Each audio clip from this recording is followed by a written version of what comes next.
We'll see how it goes.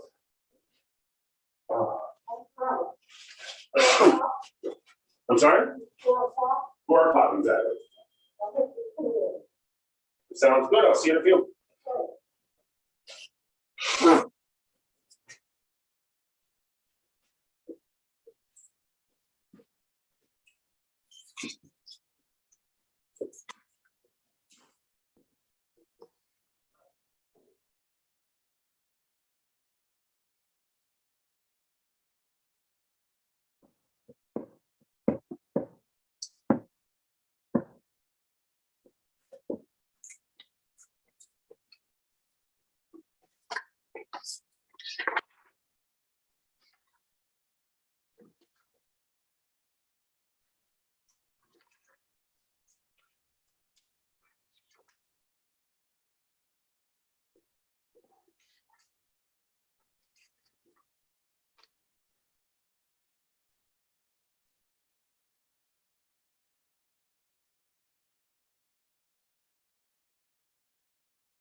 Hello, Gail.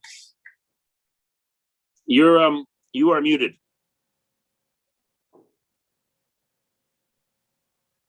I just saw this.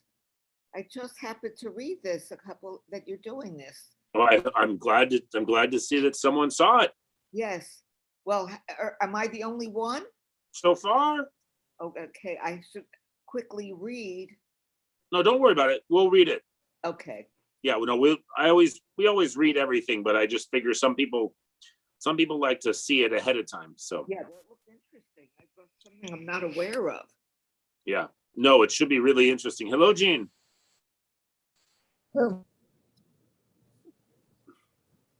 So yeah, this is a bit of a departure for me. I'm not usually much of a historian, but I figure this is really an interesting little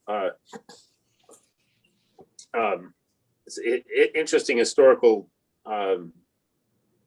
set of events, and so definitely worth a little bit of attention. So Are you? So just by chance today, Rabbi Jim, I'm wearing my Lucretia Mott socks. She was the great Quaker abolitionist. Oh, And so I decided I'd better come and hear this topic. great. Yeah, no, these two rabbis were two of the great, excuse me 1 second. It seems like many of the lights in this room are out. What can you do? These are two of the great 19th century rabbis. Both of them immigrants to this country, I think. One from Germany, the other from Italy. One who was a strong reform leader, and actually wrote the first American reform prayer book, but I think he wrote it in German because he was from Germany. And the other guy was one of the strongest Orthodox rabbis, and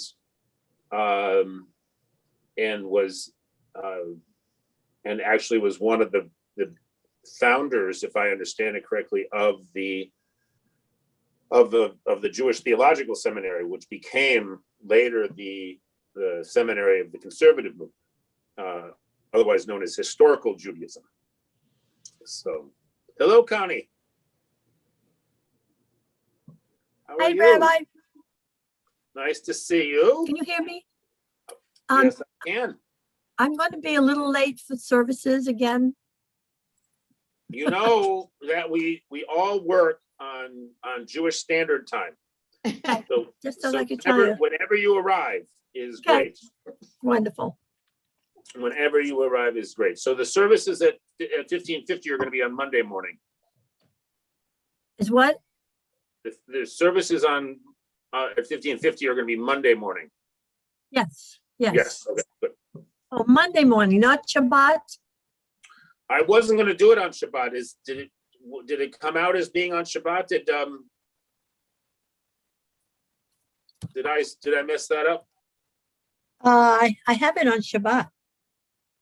I also have it on Monday, Okay. and I have it on Friday nights.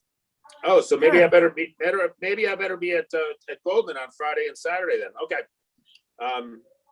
That's fine. Thanks for telling me. In whose email did you get that on? In mine or in Laura's?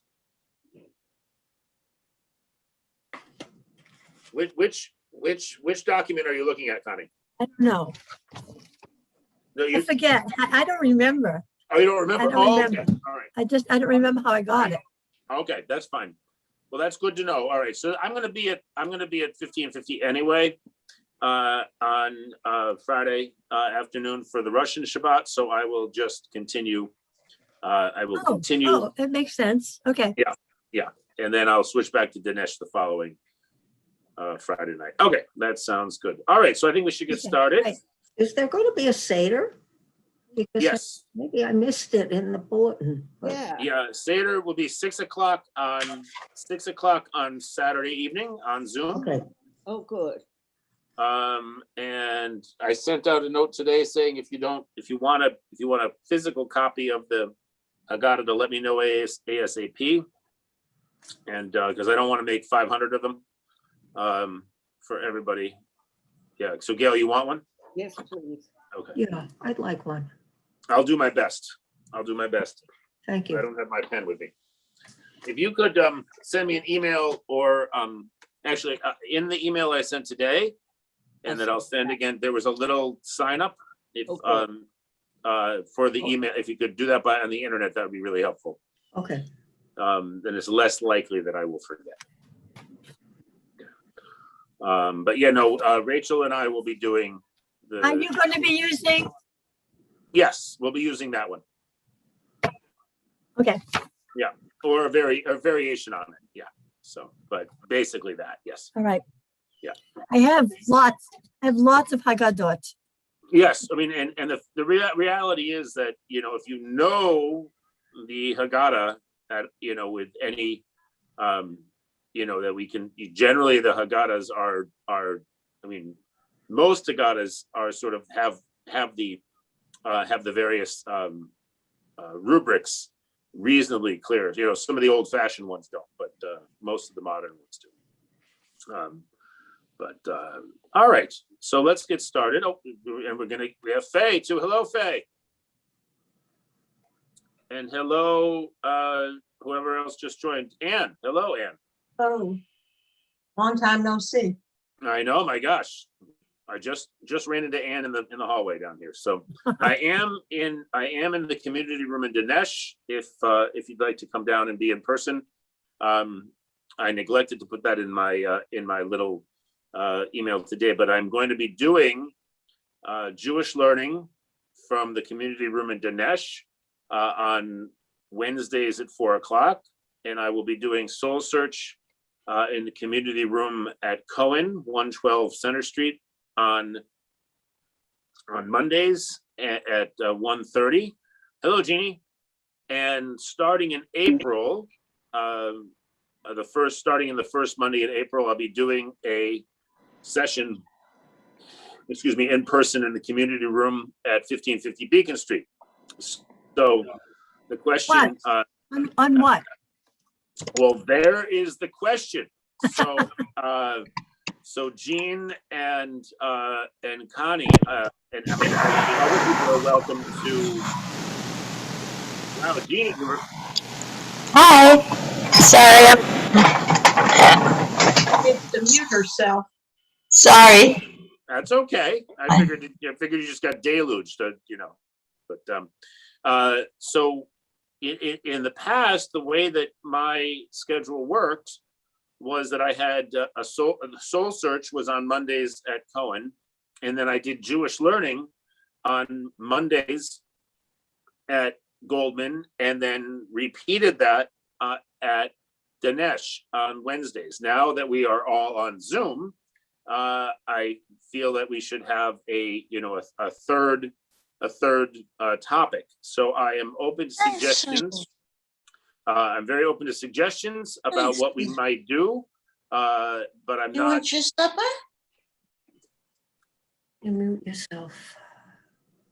All right, Sorry. that's okay. All right, let's see here. Give me 1 second, everybody. I'm just gonna. I'm doing this somewhat complicated thing here. There we go. All right, there we go. Okay. Hello, Anne. Hi. It's amazing. We have two Another Annes. Ann. We Yes, have hi, two Ann. Annes and two Jeans. So it's we're a small group. We have a lot. All right. So so I am open to suggestions. If there is a specific topic, it could be that that the Wednesday is Jewish learning, sort of broadly articulated, and the Monday we read text from the Bible. It could be explicitly sort of interfaith, spiritual type of stuff. I'm very open to all kinds of different suggestions.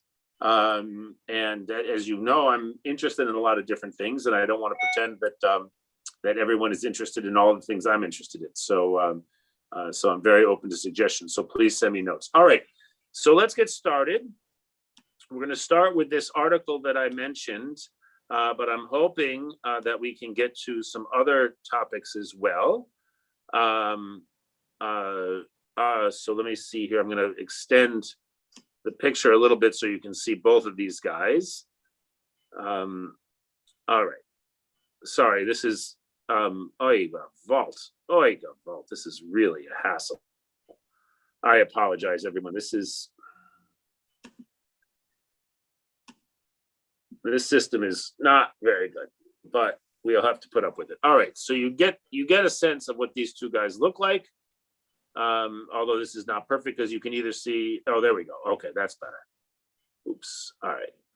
So the guy to the left is Sabato Marez. I don't know exactly how to pronounce his name. He is an Italian. He was born in Livorno. and he spent 5 years in London and then ended up in Philadelphia Ah, as the Chazan of the Mikveh Israel, which was the first Jewish congregation in Philadelphia. He, as I was telling Gail, he was an ardent traditionalist, what used to be called back in the day historical Judaism, which is what sort of turned into, in a certain extent, the old-fashioned conservative Judaism, which basically the idea was that it was going to be maximally traditional, but with some small sort of adjustments made to account for modernity. Probably closer to what he would preach today would be something along the lines of modern Orthodox, rather than what conservative Judaism has become. Right, conservative Judaism has embraced, by and large, egalitarianism, equal access for gays, lesbians, transgender people, right? All kinds of categories that were not really a thing in the 19th century. The guy to your right, or to the right, is David Einhorn, who came from Germany, and he was an arch reformer. Excuse me one second.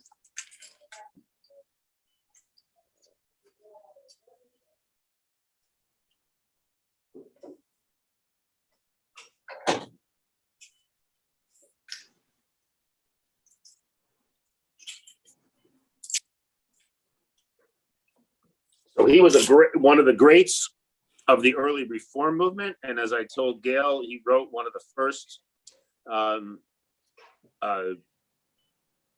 prayer books, Reform prayer books, that was published in the United States. But as I understand it, he wrote it in German because he was from Germany, and or maybe he wrote that when he was in Germany. I don't know exactly. This is one of the reasons I'm not a historian, is that I don't always do so well with detail.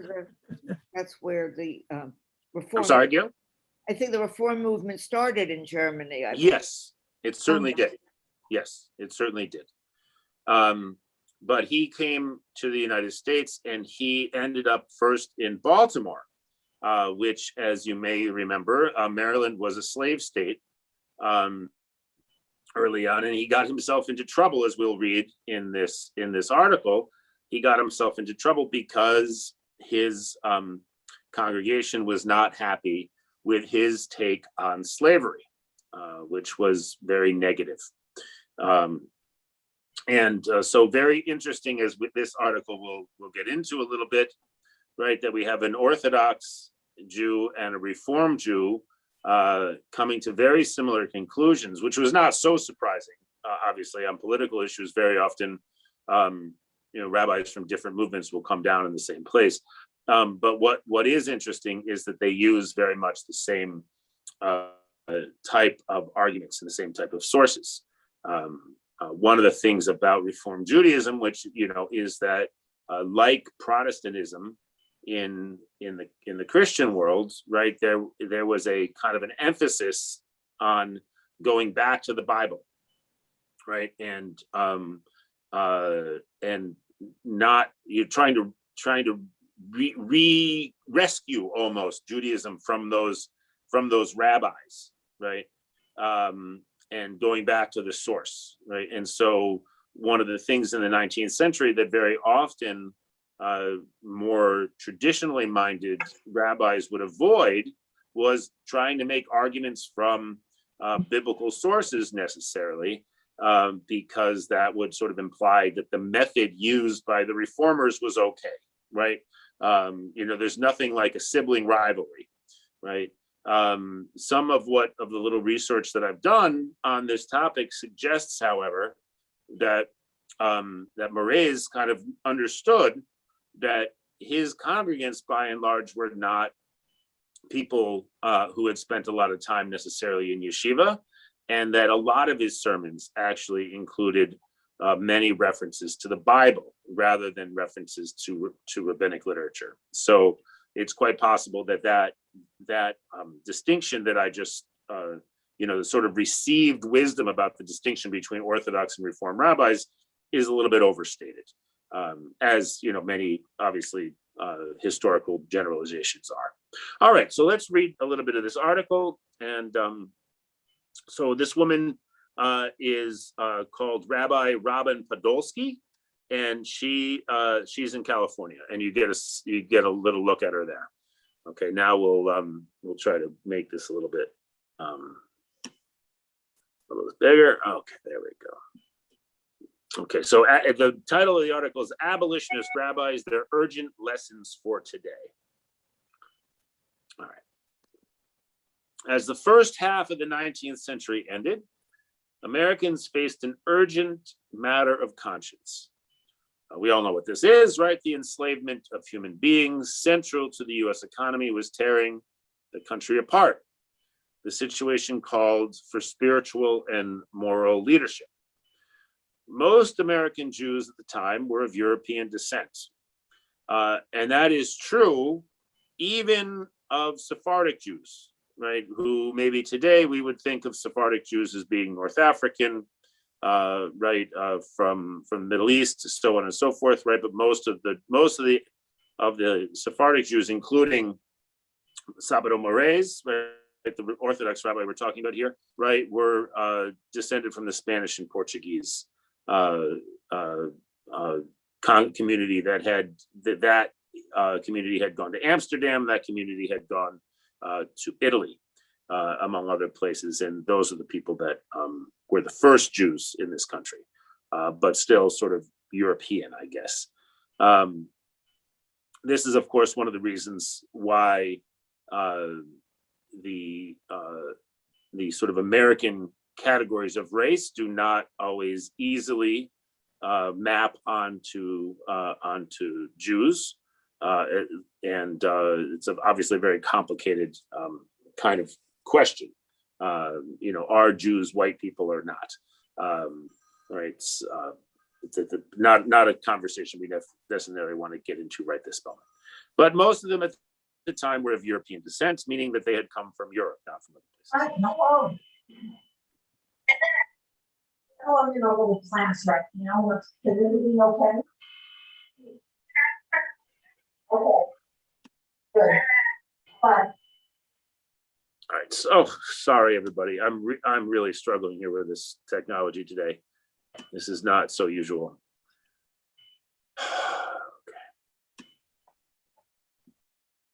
All right. Okay.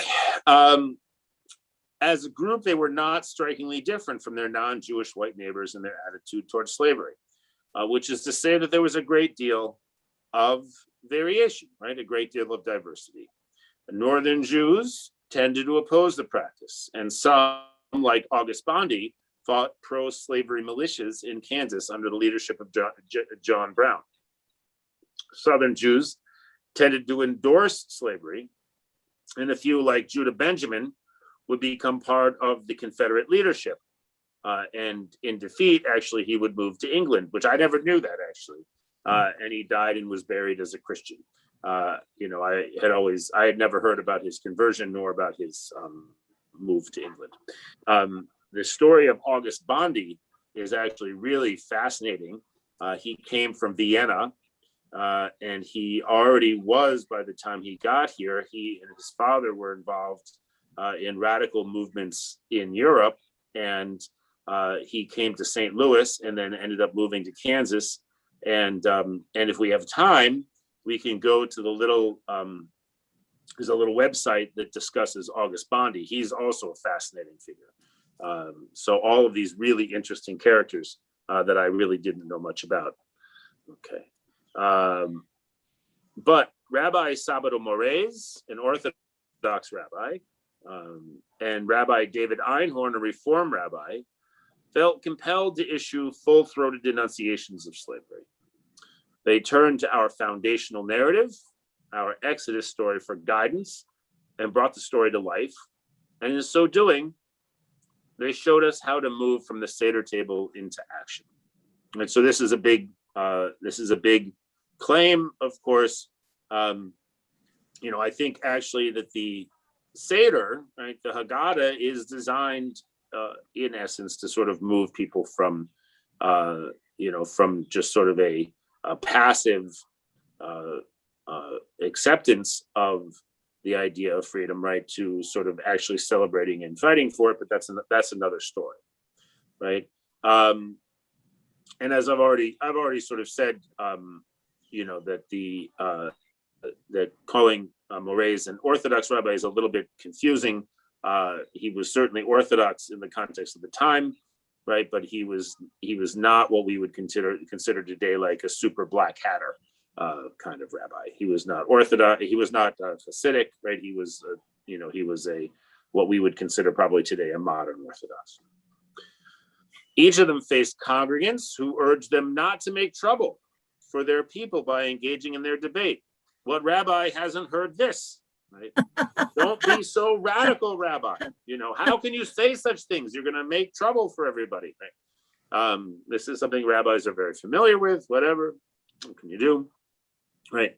Of the two, Moraes kept his congregation. Right. He came, as I said, to Philadelphia, I think sometime in the 1850s, and to be the Chazan at Mikveh Israel, which was the first congregation in Philadelphia. By the time the Civil War rolled around, there were 5, I believe, congregations in total in Philadelphia, something like 5,000 Jews there in town. 400 and a few thousand people in the city in general. And actually, Mikveh Israel may be the only, no, I've been to 2 congregations in Philadelphia, and one of them was Mikveh Israel. I had a friend who used to be a member there. It's still a Spanish and Portuguese shul on the Orthodox side of things.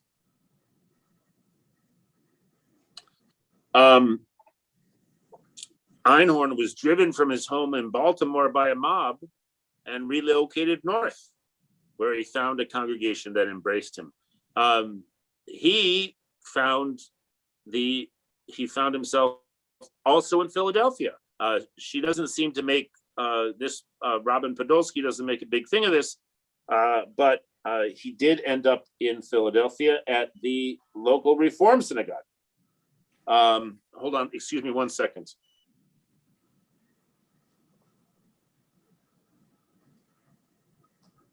An urgent question from my son about a cleaning implement. So if he's interested in cleaning, I'm going to immediately text him back and tell him where it is.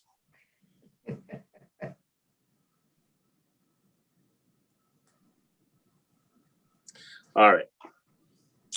So they were actually colleagues in the same city. I don't know, because I was not able to do quite enough research in the short time that I had to figure out what kind of a relationship they had, and if they considered each other colleagues, which, say, in Boston, right, I have a teacher from Hebrew College who is an Orthodox Jew and who counts proudly among one of his many study partners, the former rabbi at Temple Israel, a Reform Synagogue, and they are both great scholars and have a tremendous amount of respect for each other. There are other cities where no self-respecting Orthodox or Reformed rabbi would be caught dead in a picture with someone from the other movement. So we're lucky to live in Boston, where there's a little bit more of a sort of a possibility of connections. Yeah, go ahead, Gil. I just wanted to say I'm from Philadelphia, but it is known as they had a lot of activity around abolition. Yes. Philadelphia. All Right. different groups of people. Right. Which makes me wonder if that's why Einhorn moved to Philadelphia.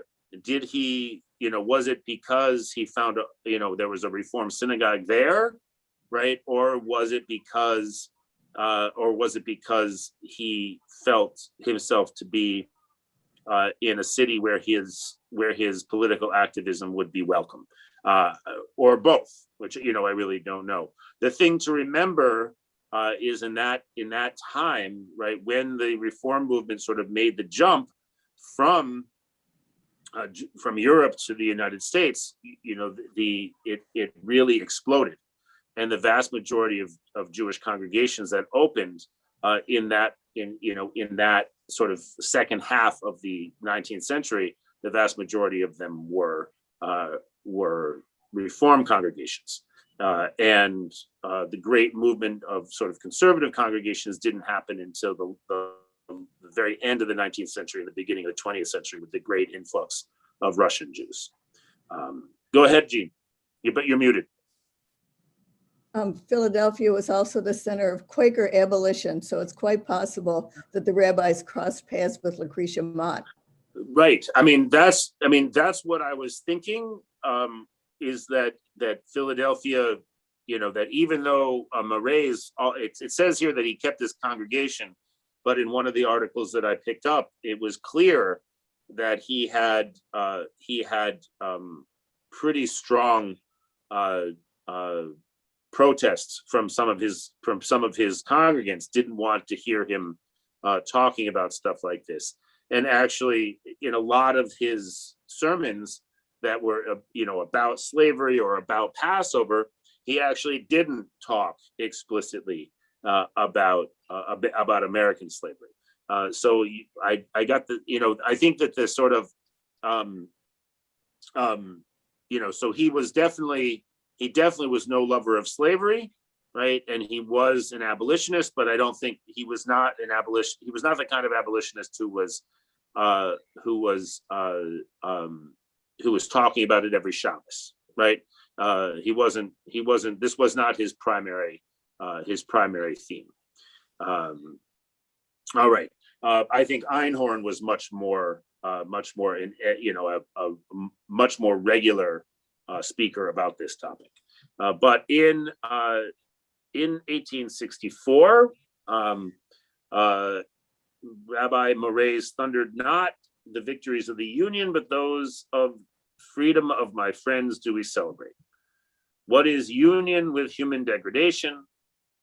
Who would again affix his seal to the bond that consigned millions to enslavement? Not I, right? The enfranchised slave of Mitzrayim. Mitzrayim is the word for Egypt, right? So he is clearly saying, anyone who counts himself as a Jew and remembers, right, that we were slaves in the land of Egypt, right? No one like that can affix his seal, right? Can endorse the idea of slavery, the enslavement of human beings. So let me find here. Wait, this is not what I wanted. Not sure if this is what I wanted. Nope, this is not what I wanted. I thought I had it. Give me a second. Nope, that's not it either. Oh, I tell you, there's nothing but trouble over here. There's nothing but trouble. All right. So for some reason, the thing that I thought I had is not here. Okay. Just to say that there's actually quite a bit more material. He talks at a little bit greater length. Rabbi Moray's does, and what he actually in 1864, this sermon actually, if I understood it correctly, which I may not have, it actually happened in Maryland upon the occasion of Maryland proclaiming itself a free state as opposed to a slave state. And he talks about how Maryland now should be called Maryland, Merry, land, because of its decision to become a free state. And so he's, so it's a celebration of that decision. In that same year, Rabbi Einhorn asked his Philadelphia congregation, is it anything but a deed of Amalek, rebellion against God, to enslave beings created in his image, and to degrade them to a state of beasts, having no will of their own? Is it anything else but an act of ruthless and wicked violence to reduce defenseless human beings to a condition of merchandise and relentlessly tear them away from the hearts of husbands, wives, parents, and children? Wow. So very, very powerful words, right? Just a gloss, right? That Amalek is the sort of archetypal enemy of the Jews, the ones who attack the stragglers, the weak, the defenseless, on the road through the wilderness, and Jews are enjoined to wipe them out, right, so that they will not be remembered, and we have to be careful not to forget to wipe them out from memory, so various people are associated with Amalek, like Haman in the Purim story, and even Hitler is considered to be a descendant of Amalek, right? So and they appear to be, as Einhorn suggests, right, rebels against God, and obviously, right, that this language, right, is in its, it's abolitionist type of language, but it is somewhat to sort of suggests that slaves are beasts, right, is problematic in our terms, but it is sort of pointing to the way in which chattel slavery really was supremely dehumanizing. All right, to continue, and as always, please feel free to interrupt me. If I don't see you waving your hand, you'll feel free to raise your hand electronically, or just to start talking, so that I know to let you speak. All right. Strikingly, each rabbi poskins, which means adjudicated, made their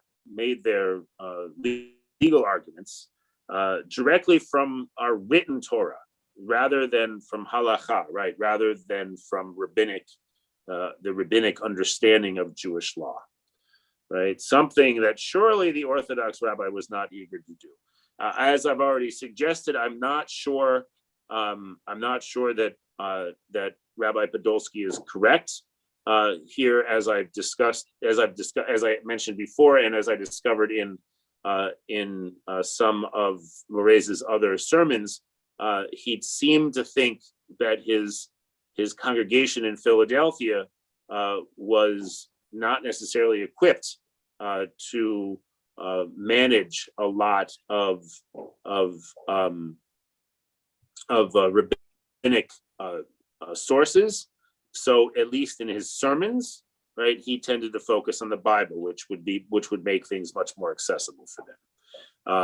But she is pointing to something that is a kind of a standard historical understanding that Orthodoxy at that time avoided using the Bible, because that's what the reformers do, right? And this is what he said: their method, right, was a tacit acknowledgement of a point made by the infamous anti-abolitionist Rabbi Jacob Morris Raphael, who said in 1861, "How dare you denounce slaveholding as a sin when you remember that Abraham, Isaac, Jacob, and Job were slaveholders? Does it not strike you that you are guilty of something very little short of blasphemy?" All right, go ahead, Jeannie, and then I have a little bit of a complicating something to say about this Rabbi Raphael. Go ahead, Jeannie. Well, wouldn't he run into a problem defending polygamy, for example? I don't know that was legal Bingo. in the You got United it. States. Even You got it, Jeannie. You got it 100%, right? You've completely anticipated, the argument of Einhorn, and I don't know to what degree Moraes, but I think at least of Einhorn, right? That just because something is kosher in the Bible doesn't necessarily mean that it's kosher in later times. And even because something might be kosher in the Talmud, right, doesn't mean that something is going to be kosher in later times. But this was seen as an issue, right? Even if it didn't necessarily hold water from a halachic perspective, right? It did have rhetorical force. And why did it have rhetorical force?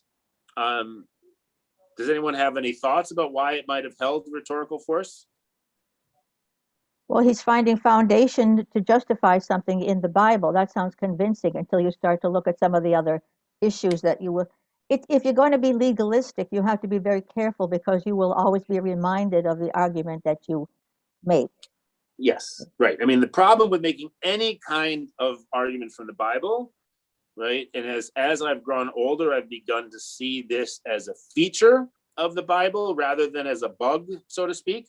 As something that's amazing about the Bible rather than something that is a problem with the Bible, right? Is that pretty much everything you want to make an argument from regarding the Bible, right? You can probably find something that will counteract that argument, right? The Bible is a source for arguments, right? It can never really be the last word on a lot of these topics, right? And so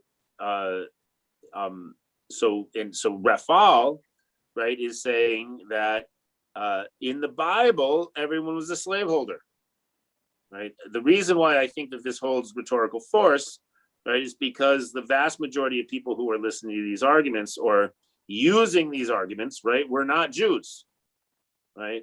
The vast majority of them were non-Jews, other primarily Christians, but also Quakers and other deists and other people who had as their sort of foundational text the Bible, but not the Talmud, right? And so at that level, right, that was where that's where the conversation was happening, right? Not at the level of the Talmud. So this is why, right? So anyway, so Rafal is also a fascinating figure.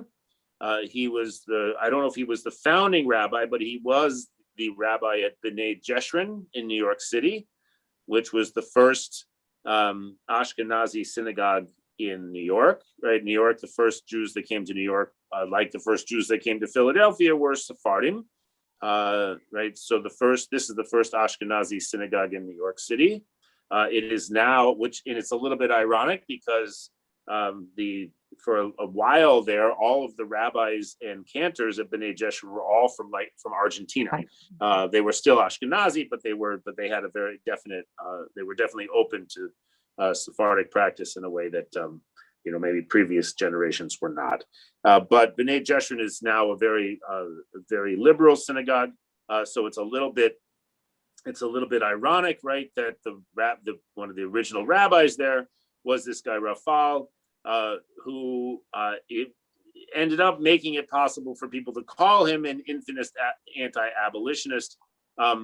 He actually claimed that he was personally opposed to slavery, but that you couldn't use the Bible to say that it was illegitimate, right? And he makes his argument here, right?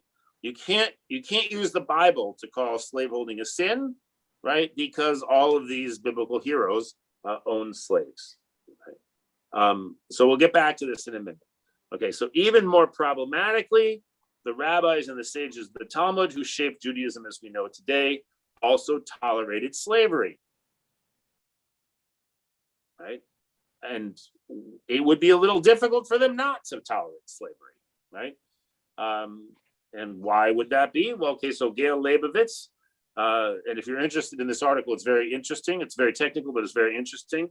Reminds us in her important argument, more slave women, more lewdness, freedom and honor in rabbinic constructions of female sexuality, which appeared in the Journal of Feminist Studies and Religion in the fall of 2012. Rabbinic texts legislate for a slave society, Biblical law incorporates slaveholding. Slavery is well documented within the two primary cultures in which rabbinic Judaism takes shape, and multiple sources of evidence demonstrate that Jews could be slaveholders or held as slaves. Right. So that's the answer to my question, right? It would be impossible for us to ask of the rabbis, right, that they envision a world that didn't include slavery, right? Because both Babylonia and Rome were slaveholding societies, and their Ur text, right, the Hebrew Bible was also a slaveholding, also had slaveholding as just as a given, right? Yeah, go ahead, Jeannie. But in the Bible, there's some feeling against slavery too, in that, as I recall, after a certain number of years, 7 years or something, you have to free your slave. And if Yes. he doesn't want to go to take Right. advantage of that liberty, of his freedom, you have to, what? You Nail you his, have to put a pin through his ear. his ear. Yeah. Okay.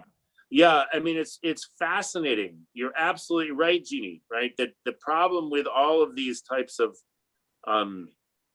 the problem with all of, the problem with an op-ed about slavery in Judaism, right, is that the attitude towards slavery in Judaism is very complicated, right? Because it is, as these scholars are pointing out, right, just a sort of a given in the worlds within which Judaism came to be and in which it develops, right? And at the same time, there is a great deal of anxiety about the idea of being a slave, about the idea of owning slaves, about the idea that one could own another human being was in some ways anathema, right, to the basic understanding of the Hebrew Bible, right, which is that each person is made in the image of God, right? So we are all servants of God. We are not slaves to one another,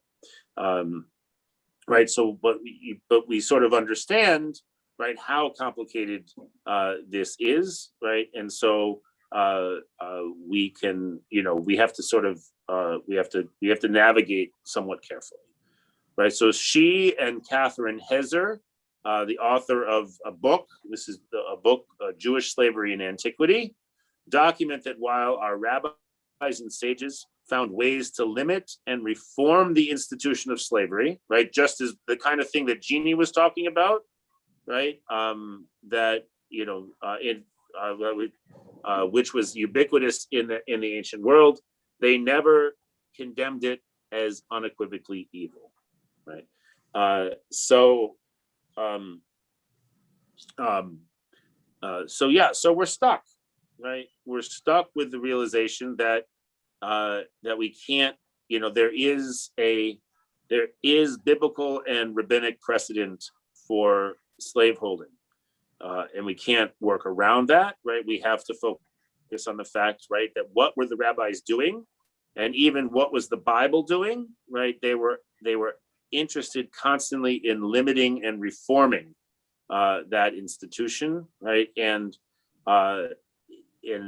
Jeannie, as I said, Jeannie is already kind of 100% Jeannie, right? Slaves got to rest on the Sabbath, right? We'll get to that right now, right?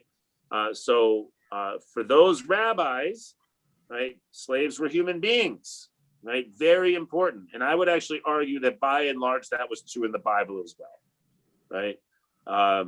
Slaves were human beings and accorded some basic rights, right? Just like women and minors and animals, as Jeannie points out, right? The animals also had to be able to rest on Shabbat, right? And they too fell under patriarchal authority. Further, the rights accorded to Jewish slaves were much greater than those of non-Jewish slaves, right? Which is a very interesting and somewhat troubling aspect, both of rabbinic law and of biblical law. There was no Jeannie, there was no provision, right, for non-Israelite slaves to be released after 6 years. However, no Jewish master was allowed to humiliate or injure, much less murder, a slave from any background. Right? So it's very clear in Exodus and other biblical law codes, right, that a crime against slave, right, is a crime, and which is not the case in obviously in American chattel slavery. Right? In Mishnah Torah, that is Maimonides. So the Maimonides made a Mishnah Torah means the repetition of the Torah. So this is a law code based not only on the Bible but also on the Talmud. Right? He cautions Jews to treat non-Jewish slaves with compassion. Right? That's how we should treat people. Right? Even if there are slaves, right? They should be treated with compassion. Right? To serve them food equal to one's own, and not to degrade them with brutal behavior or disrespectful speech. But he does observe that the law allows slaveholders to work a slave brutally, even if the community disapproved. Right? So, and again, Maimonides is, if we have time, I'll show you Maimonides on this topic. Right? You can see Maimonides sort of on one hand saying this is the rule, but we really shouldn't follow it that way. Right? He spends a lot more time talking about how we should treat slaves with compassion than he does about how we should work them hard.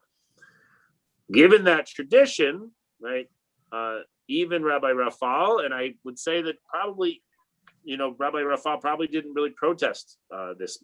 I'm not sure if this was so much a force to admit, right, than that he acknowledged probably forthrightly, right, that the slave is a person in whom the dignity of human nature is to be respected. He has rights, whereas the heathen view of slavery, which prevailed at Rome, and which I am sorry to say is adopted in the South, reduces a slave to a thing, and a thing can have no rights. Right? So Rafal clearly here is not a big fan of Southern chattel slavery. Why he was trying to sort of play both sides, I really don't know. I don't know enough about it. But Moraes and Einhorn went much further. They each came to regard any system in which one human being owns title to another is simply evil. The halachist and the reformer, and I don't think Moraes is really so much of a halachist, but that might be that just might be halachist is someone who is, I think she's trying to say like an Orthodox Jew here. And the reformer both return to narrative.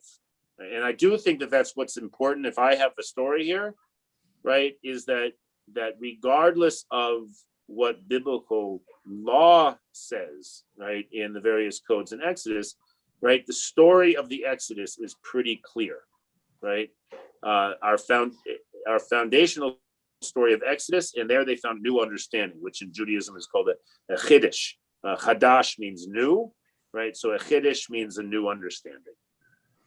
Right. For example, Rabbi Einhorn said of slavery, Scripture merely tolerates this institution as an evil not to be disregarded, and therefore infuses in its legislation a mild spirit gradually leading to its dissolution. He compared, just like Jeannie, right? Jeannie, you're as good as David Einhorn, right? He compared slavery to polygamy, right? It's allowed in the Talmud, right? But forbidden to Ashkenazi Jews by Rabbeinu Gershom in around 1000 of the Common Era. And Rabbi Moraes, speaking to the moral condition of the slaveholding United States, argued that degeneration fostered by luxury, corruption engendered by satiety have conspired against thee. Right? He blames the war, right, on this sort of degradation caused by slavery.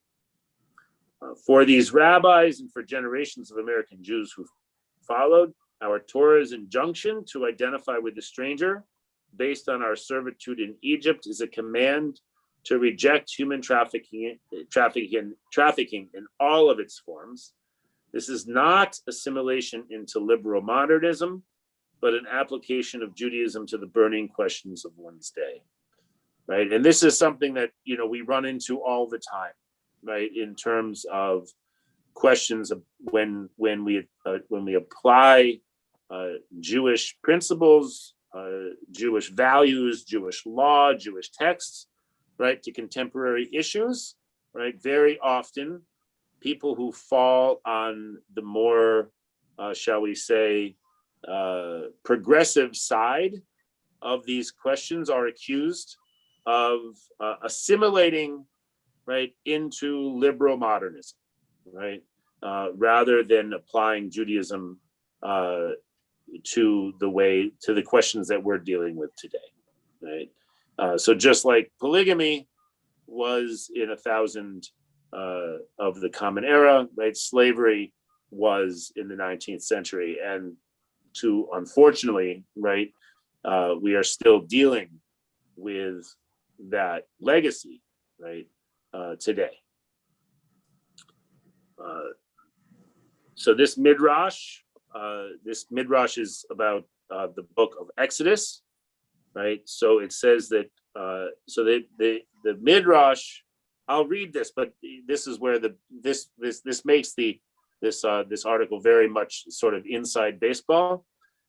Midrash Rabbah 28:6 teaches that not only did the soul of every Jew who was or would ever come into the world stand at Sinai to receive Torah, but also that each soul was granted some particular Torah which they were uniquely constituted to comprehend, and I would say to them to preach, right?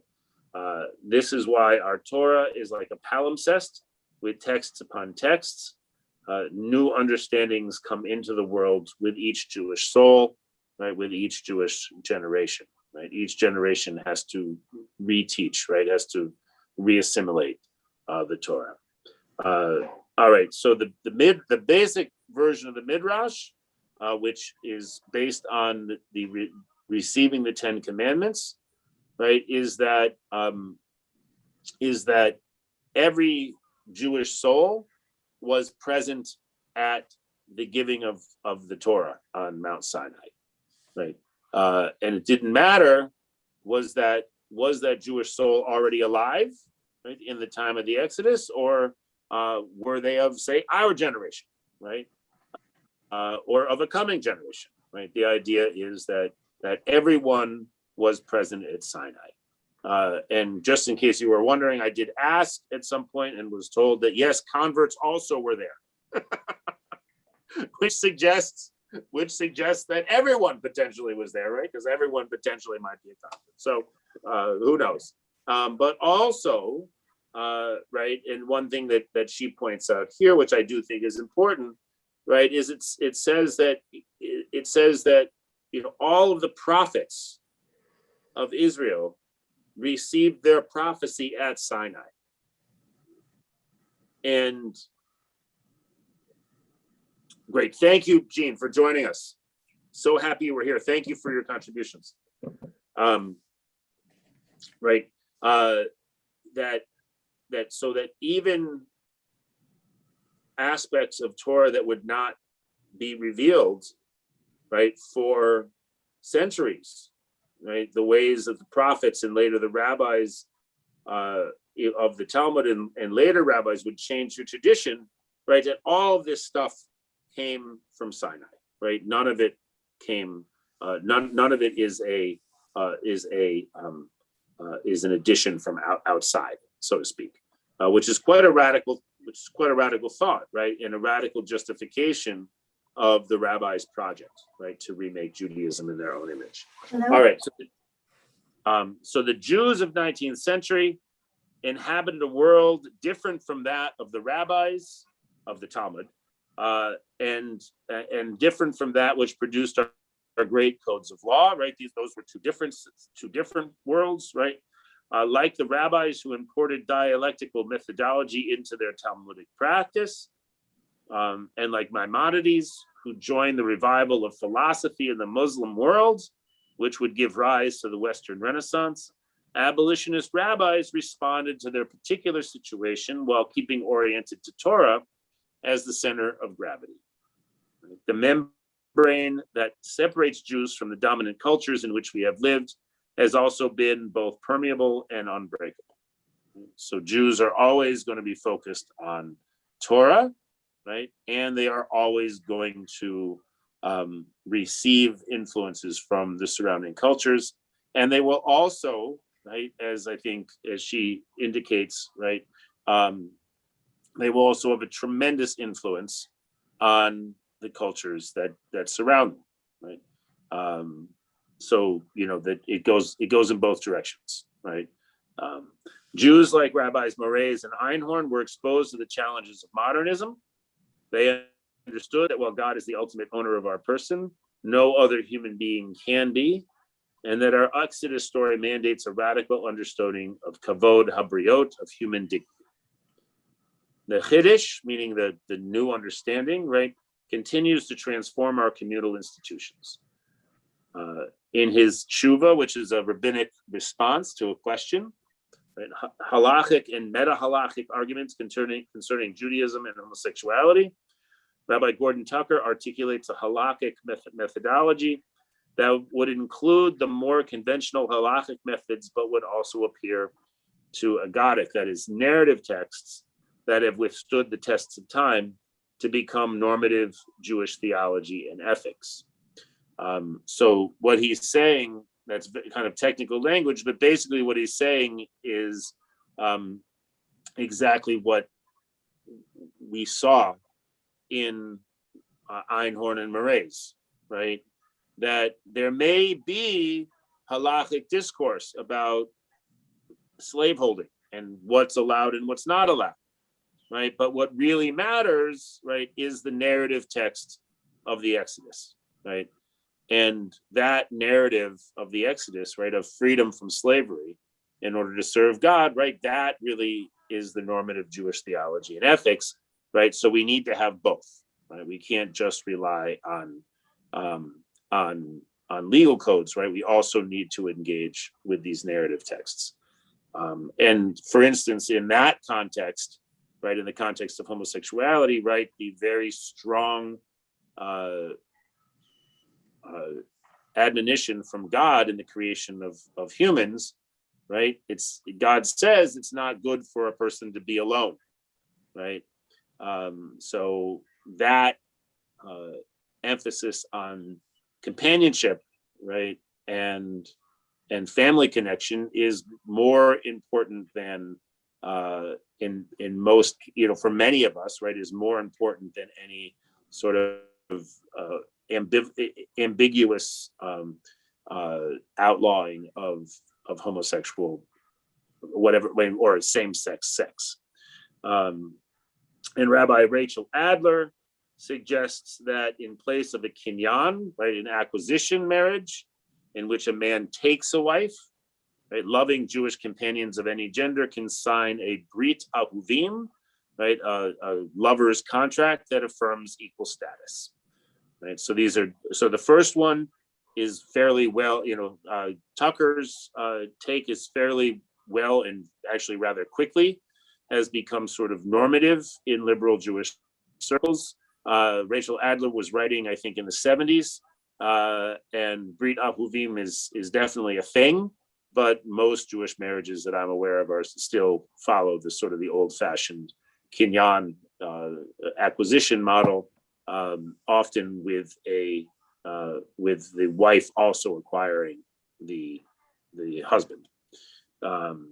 Jews can be open to the lessons of our time and still maintain Torah as our center of gravity, always refining, always moving towards justice. Our country is still coming to terms with our history of slavery and the systemic racism that upheld it and outlived it. We are called to do our part. Rabbis Moraes and Einhorn can, with their examples, show us a way. All right, so we're at 5 o'clock, but I'm happy to stick around for a few moments to take additional questions and comments. Please, Anne. I'm just curious, historically, when did the tradition of having a Seder dinner and reading the Haggadah begin? Now, there's certainly a reference to it in Michelangelo, is it with a picture of Jesus having the Last Supper. So we know that the Seder was part of the traditional practice at the beginning of year 100 or whatever. Yeah. Definitely So at some point. People were already, the common man, who if he did nothing, always had a Seder. Yeah. Were already separating, already conscious of the fact that Jews had experienced slavery and was celebrating their acquisition of freedom and dignity. Right. So how is it? I just don't understand how the idea that we are celebrating the freedom of us as individuals jibe with still adhering to a political situation where there are slaves. Right. I think that what you're pointing to, right, is what a lot of scholars point to when they talk about the Talmudic understanding of slavery, right? That already in Talmudic times, and this is a very complicated and interesting dance, right? That the rabbis need to make, because the rabbis were about a radical revision, just like the Christians, right? The rabbis were about a radical revision of the biblical inheritance, right? But they could not sort of just get rid of it, right? They couldn't just say, we can't have slaves, because there would always be the Talmudic equivalent of that Rabbi Rafal, right, who would say, wait, but everyone in the Bible had slaves, right? But that it was, so I think that the rabbis were constantly trying to navigate, right, this very complicated affirmation on one hand, right, of freedom, right, of freedom from slavery, right, and also trying to not toss away all of the stuff that was in the Bible, right? The way they did that, one of the interesting ways that they did this in terms of, and I don't know if they did this to the same extent in slavery that they did with the death penalty, right? But the death penalty, they encumbered the death penalty, which is very, very clear in the Bible, right? With so many limitations and so much bureaucracy, right? That it was almost impossible to carry out a death penalty. Yeah, go ahead, Naomi. Well, I think one of the things that seems to be clear is that despite the fact that everyone had slaves, there were provisions for freeing slaves, and that the ideal situation was freedom. So Right. I don't see an incompatibility between saying, yes, these people all owned slaves, but they were obligated to free them at a certain point. Right. And that, it can be made to fit. Yes. Yes. Made to fit, because right. You're looking at the desired end rather than the present situation. Exactly. And Maimonides, I find Maimonides to be really, really interesting here. He points to some verse in Leviticus and says it's against the rules to free your non-Jewish slaves. But if you release them for a mitzvah, right, then it's okay. So say, for the sake of argument, that there's 9 people and you have a slave who happens to be, at shul with you. Well, you should free him and make him Jewish so that there'll be a minyan. Not a minyan. Right. So, I mean, and, oh my gosh, he's basically saying, right, that you should break what he considers a clearly articulated rule from the Bible, right? Don't free your non-Jewish slaves, but actually, if just because you need a tenth for the minyan, you should do that, right? So you can see, right, where Maimonides is, there's like the letter of the law, right, and then there's the way that you get to, as Naomi is saying, that you get to the outcome that you want, right? So Jeannie and then Connie. Well, I didn't know that non-Jewish slaves could not be freed. You say that's the law. So then Right. you're saying that Maimonides suggests forced conversion. So that's not my question. I think I have another question, but I'm just Yeah. responding to what Naomi said. Yeah. It's hard to justify that you cannot free your non-Jewish slaves, but you must free your Jewish slaves. So that raises another ethical question. It's a huge ethical question. Yeah, but yeah. my question was this: in the Haggadah that I have used in the past, there's a line, "For this happened to me, for I Yeah. was a slave in the Yes. land of Egypt," and That's not one. just your Okay, that's Haggadah. my question. What is the source of that? It's not That's Exodus. that's in the Talmud. Okay. Yeah, and it's one of the most, for me, that is actually one of the most, and actually it's funny because this Haggadah that we use, which comes from my colleague in Roslindale, didn't have that line, right? So I actually put it in because, for me, that's a very important, and that actually gets, I think, to the, to the question that we're discussing today, right? If we see ourselves, right, but kol dor vador, right, we are not just supposed to, but we're chayav, right? We're obligated, right, to understand ourselves as someone who's been has been liberated from slavery in Egypt, right? How can we then turn around and enslave other people, right? Right, and you're saying that line is optional.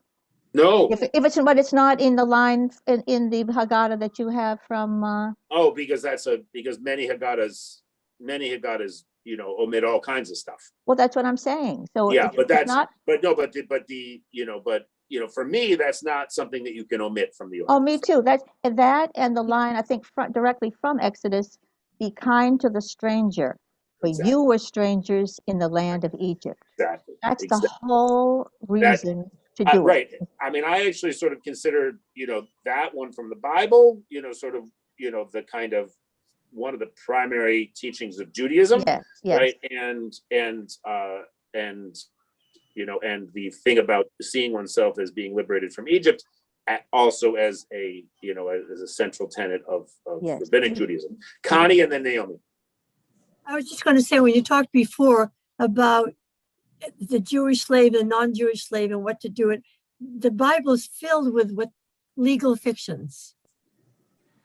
As is the Talmud. So, as is the rationalizations Talmud. To make their case. You just sort of invent something, and yeah, rabbis are good at that. Rabbis are, well, it's actually interesting that, as she points out, Rabbi Podolsky points out, right, that the rabbis of the Talmud really introduced this sort of what she call it, dialectical thinking, this sort of reasoning back and forth. Also, one more thing. Is this what you were referring to? In every generation, it's our duty to regard ourselves as though each of us had personally had come out of Egypt, right? Yeah. That's the that's the line that Jeannie was right. Yeah. And there's a great song that I sing every year. It's a modern song from the Reform movement I sing about, the whole dor vador, and it talks about how we're supposed to see ourselves in that way. Yes. Yeah. Go ahead, Naomi. Well, if we were all at Sinai, why should we all not have been slaves in Egypt? Okay, well, say more about what you mean. I'm not sure that I completely follow. If every Jew is assumed through all generations to have been at Sinai, right, then why should not every Jew be able to assume that he, she, or they were slaves in the land of Egypt? 100%. Why is there not a compatibility here? I think it's a complete compatibility. I think that one of the tenets, again, of, I would say, rabbinic Judaism, right? I'm not necessarily going to impute this to the Bible, just because I don't know that I have enough to stand on. I would love to, right? I'd love to say that I can get this from the Bible, but I think we get it from the rabbis, right? That the rabbis decide, right, that everything is a multiverse, right? That every Jewish soul was present at every major Jewish event, essentially, in history, right? And so that we all, on one hand, right, have experienced all of Jewish history, right? And at the same time, right, we all bring what is uniquely our own to that experience, right? So that there's, that there is this kind of both and, right? So that, for someone who had, Jewish family, right, say, any one of you who has Jewish family, right? Your experience of Passover was not the same as your grandparents' experience of Passover, right? But in theory, you both read every year that line, right? And so you, on one hand, we're at Sinai. On the other hand, we're at the edge of the Red Sea, right, leaving Egypt. And at the same time, right, we are, we're in 1920s United States, or we're in Europe, right, or we're now, we're here in the 2020s, unbelievably somehow in the 2020s. I'm not sure how that happened. But yeah, go ahead, Connie. Just a personal anecdote. I had never gone to a Seder in my life until I met Marty and went to his family's big Seder. Yeah. It was quite an experience. I thought it was interminable. That's the first thing. It But can then be. later on our way, hitchhiking through Europe, on our way to Israel, we landed in Florence on Pesach, and we found the Florence Synagogue, and we went to services, and we were invited to their Seder. And it was so amazing to me because I wrote to my mother-in-law, it's just like being in her shul in the West End. The women way up in the balcony, chattering, gibberish, kids running around. Only the difference was here, all the women were gibbering in Italian. And whereas in the West End, they were all talking in Yiddish. But it was the same Haggadah, which impressed me. Right. But Hebrew on the one side and Italian on the other. I think that's a Sephardic synagogue Yes, yes. in Florence, All of them. Yes. Yeah. in Italy. Yeah, you probably were interacting with some of the the same types of Jews as this Moraes, Sabado Moraes. Yes. From Livorno, not from Florence, but that from that kind of a community. Yeah. But yeah. So, Anne, the answer to your question is not one that I can answer. I'm just not a good enough historian to tell you exactly when Seders started. But there is a sort of a Proto-Seder in the Mishnah, which was compiled in around the year 200 of traditions that go back to the Second Temple period. So 200 BCE or CE? CE, 200 of the Common Era, right? But the traditions that are there, that are contained in there, range quite a bit. So I'm not in a position to tell you, that, oh, these are traditions from the 1st century of the Common Era, or these are traditions from, say, the 2nd century from before the Common Era. You'd have to do a little bit, of Googling to find that out. I probably was told this information at some point, but like many, maybe most things, I've forgotten it. And I didn't think to look it up before we had this session. But there is if you haven't read it, there's an interesting book, which is not historically accurate, but is still very interesting, called The Orchard by Yochi. Oh, it's wonderful. Yes. Which I know that Connie has a copy. I had a copy, but I gave it away. And it has an apocryphal, but still a very great story of the first Seder, which is worth reading. Again, don't get confused and think that it's actually history, you know, but it is quite fun. The author? The author is Yochi, Yochi, Brandes, Brandes, and the book is it was published in Israel a couple of years ago, but the English translation is more recent. Okay. I just want to say something about Connie's Italian Seder. I had a cousin who was a linguist, and he collected Haggadahs in different languages. Ooh. And when I was in France one year, I brought him about 5 French Haggadahs. And we always had a Seder at his house. And at one Seder, he used Seders of different languages because there were a number of people there speaking differently. Wow. It was so strange to hear, pourquoi la nuit est différente, you know. It had a totally different flavor. Yeah. That's great. There was a great thing that came out a couple of years ago where they had translated the 4 questions into something like 200 languages. And But we used to have fun with just, when it was a fairly large group, giving people different Haggadahs. All in yes. Right. Just, well, wait a minute, mine translates it this way. Yours translates. Right. Exactly. No, I think when we do when we're able to do an in-person Seder, maybe we'll do this next year, you know, we'll do the big one, right, where we have we just have the easy Haggadah that we have, that everyone's on the same page, but then do a couple model Seders, maybe with everyone having his or her own different translation, and we can we'll probably won't get much past the first little part because we have to argue about every single piece. we never got beyond dinner. Of course not. Exactly. So, all right. Thank you, Thank you. everyone. Thank Thank you. you, Rabbi. Thank you. Do go to that little email, that little sign up if you want one of these Haggadahs in print. Please try to remember, Gail. I'll try to remember to give you one anyway, but no promises unless you put your name down. So. Thank you. Thank you, everybody. Sameach. Chag Thank Sameach. you. Bye-bye. Thank you.